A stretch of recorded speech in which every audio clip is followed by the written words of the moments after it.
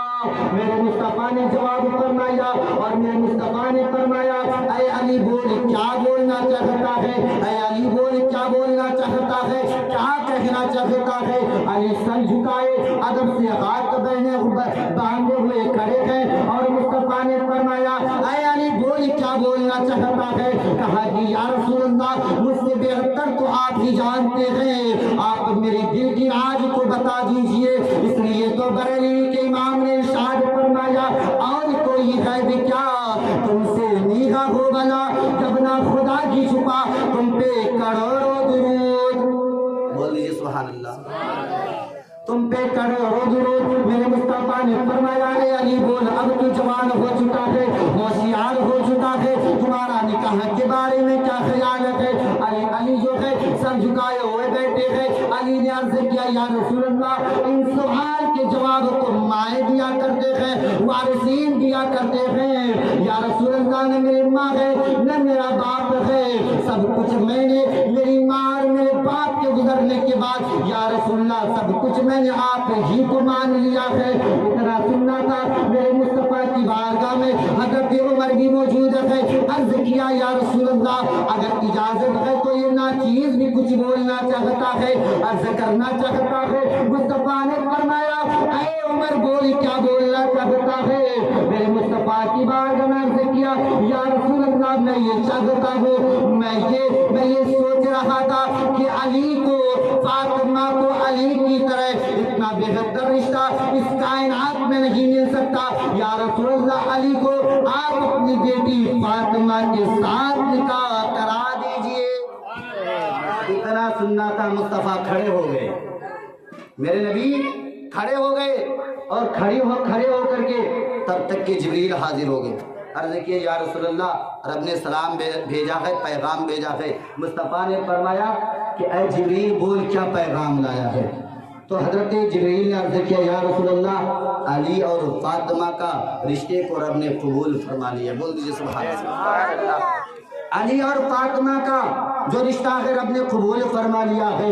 میرے نبی صلی اللہ تعالی علیہ وسلم نے قدم کو آگے بڑھایا اور فاطمہ کے خیموں کی طرف اپنے قدم کا رخ کیا. جبریل نے عرض کیا یا رسول اللہ اب کہاں جا رہے ہیں؟ کہا کہ میں اپنی بیٹی فاطمہ سے اجازت لینے جا رہا ہوں. اتنا سننا تھا. مصطفیٰ سے جبریل نے عرض کیا یا رسول اللہ سب کچھ جانتے ہوئے بھی کہ آپ اجازت کیوں لے رہے ہیں؟ اتنا سننا تھا. کہا کہ اے جبریل ذرا سن لے، آج میں اپنے لیے اجازت نہیں بلکہ میری امتیوں میں آنے والے امتیوں کے ایک سبق بند لے کر جا رہا ہوں تاکہ کل زمین پر میری امتی میں اگر کوئی بھی شخص اگر اپنی بیٹی کا نکاح رشتہ طے کرے تو اپنی بیٹی سے بغیر اجازت نہ لیتے ہوئے نکاح کو طے نہ کر دے. آج میں یہ سبق لے کر جانا چاہتا ہوں اور آج میں آپ سے بھی بولنا چاہتا ہوں. آج ہم نے کبھی اپنی بیٹے کا اگر نکاح کیا، اپنی بیٹے کا اگر رشتہ طے کیا تو اس رشتے کو طے کرنے سے پہلے اپنے بیٹے کو اپنے شہزادے کو ہم بار بار پوچھتے ہیں کہ بیٹا فلانا رشتہ تمہارے لیے میں دیکھا ہے، کیا تمہیں پسند ہے کہ نہیں ہے. باپ نے بار بار اس لیے پوچھا کرتا ہے کہ اگر ابھی نہ پوچھوں اور بیٹے کو بغیر اجازت دے رشتے کو اگر طے کر لیا جائے اور نکاح کر دیا جائے تو پتہ نہیں کل میرا بیٹا اگر پسند نہ کرے تو اٹھا کر پھینک سکتا ہے. اگر بیٹا کو رشتہ قبول نہ ہو, اگر بیٹا کو رشتہ منظور نہ ہو, اگر بیٹا کو لڑکی اچھی نہ لگے تو بیٹا اس وقت بھی میری بہو کو طلاق دے سکتا ہے. اسی ڈر سے جو ہے باپ اپنے بیٹے کو بار بار پوچھتا ہے, اے میرے شہزادہ کیا یہ رشتہ تمہارے لیے آیا ہے, کیا تمہیں قبول ہے کہ نہیں ہے. مگر قربان جاؤ, کبھی آپ ایک باپ ہے, باپ اپنے سینے پر ہاتھ دے کر ذرا سوچو, کبھی آپ نے اپنی بیٹی سے بھی یہ جملہ پوچھا ہے, کبھی آپ نے اپنی بیٹی سے بھی پوچھا ہے کہ اے میری بیٹی ذرا بتا تمہارے لیے جو میں نے فلانا رشتہ دیکھا ہے, فلانا لڑکا دیکھا ہے, کیا وہ تمہیں پسند ہے کہ نہیں ہے, وہ تمہیں قبول ہے کہ نہیں ہے. بیٹی سے کبھی نہیں پوچھتے ہیں. بیٹی کو جو رشتہ ہم لاتے ہیں وہ آنکھ بند کر کے بیٹی قبول کر لیتی ہے.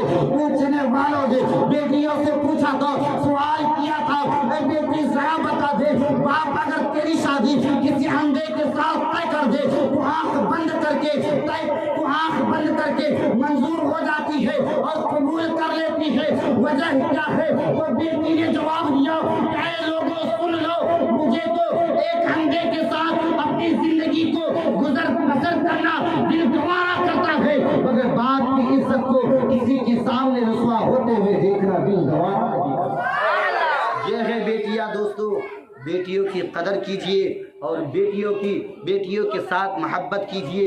آپ کو جب آپ محبت کریں گے تو آپ کو اس محبت کا مطلب پتہ چلے گا کہ محبت کیا چیز ہے, اور جب آپ محبت کی قدر آپ جان لیں گے تبھی آپ اپنی بیٹیوں سے ہر بات ان سے پوچھیں گے, اور ہر بات جو ہے کبھی بھی اگر کچھ غلط ہو تو آپ کی بیٹی آپ کے سامنے اس چیز کو رکھنے کا حوصلہ رکھے گی. اے لوگوں, تو میں عرض کر رہا تھا کہ میرے نبی نے مصطفیٰ جان رحمت صلی اللہ تعالیٰ علیہ وسلم حضرت فاطمہ کی چوکھٹ پر گئے اور آواز لگائے, اے میری بیٹی فاطمہ. اندر سے آواز آئی, ابا جان. کہا کہ بیٹی کیا کر رہی ہو؟ کہا کہ ابا جان تیری بیٹی فاطمہ تیرے لیے روٹی بنانے کے لیے آٹا بوند رہی ہے. کیا آٹا بوند رہی ہے؟ مصطفیٰ نے فرمایا بیٹی آٹا کو ایک طرف رکھ, پہلے باہر آ. کہا کہ ابا جان بات کیا ہے؟ کہا کہ بیٹی باہر آ. جب فاطمہ نے باہر آئی کہا کہ بیٹی تمہارے دروازے پہ علی نے اپنا ہاتھ لے کر تمہارے ہاتھ مانگنے کے لیے آیا, کیا تمہیں رشتہ قبول ہے؟ حضرت فاطمہ نے اب میرے مصطفیٰ جان رحمت کے سینے سے لگ جاتی, چپک جاتی ہے, رونے لگتی, یا رسول اللہ اس سوال کے جواب تو وارثین دیا کرتے ہیں, آپ ہی میرے وارث ہیں. اتنا سننا تھا, مصطفیٰ نے دونوں کے سر پر ہاتھ پھیرا اور رشتے کو قبول فرما لیا ہے. بول دیجیے سبحان اللہ. رشتہ طے کر دیا. اب تب تک کہ حضرت صدیق اکبر دوڑتے ہوئے حاضر ہو گئے. عرض کیا, یا رسول اللہ صلی اللہ تعالیٰ علیہ وسلم, آپ نے ابتدائی اسلام سے لے کر آج تک آپ نے اگر کوئی بھی مشورہ لیا کرتے تھے تو صدیق کے بغیر نہیں لیا کرتے تھے, مگر یا رسول اللہ آج نے اپنی بیٹی کا رشتہ علی کے ساتھ طے کیا مگر صدیق کو بھول گیا, صدیق کو چھوڑ دیا. مصطفیٰ نے فرمایا, اے صدیق کیا کرتے؟ اتنا سننا تھا. صدیق نے کہا, یا رسول اللہ جب رشتہ طے ہو ہی گیا ہے تو میری ایک خواہش ہے کہ علی جو ہے علی دلہا بنے اور مصطفیٰ کی بیٹی دلہن بنے, تو ان کے بیچ میں جو جہیز ہو وہ جہیز کسی اور کا نہیں بلکہ صدیق اکبر کے پیسے کا ہونا چاہیے. کس کا؟ صدیق اکبر. تو حضرت صدیق اکبر نے تو میرے مصطفیٰ نے صدیق کے بازو کو پکڑا اور پکڑ کر کہا, اے صدیق تو کیا سمجھتا ہے کہ آج میں اپنی بیٹی کو قیمتی جہیز دے کر کے رخصت کروں؟ تو کیا سمجھتا ہے؟ صدیق نے کہا, یا رسول اللہ آج میں آپ کی بیٹی کو اتنی قیمتی جہیز دوں تاکہ کل آنے والے بڑے سے بڑے سوداگر اور بادشاہ جب اپنی بیٹی کو جہیز دے تو دنیا دیکھ کر یوں کہے یہ تو نبی کی بیٹی کی جہیز کے خاک کے برابر بھی نہیں ہے. مگر صدیق اکبر سے مصطفیٰ نے فرمایا, اے صدیق تو کیا سمجھتا ہے کہ میں اپنی بیٹی کو قیمتی جہیز دے کر کے رخصت کروں؟ نہیں ایسا نہیں, بلکہ اگر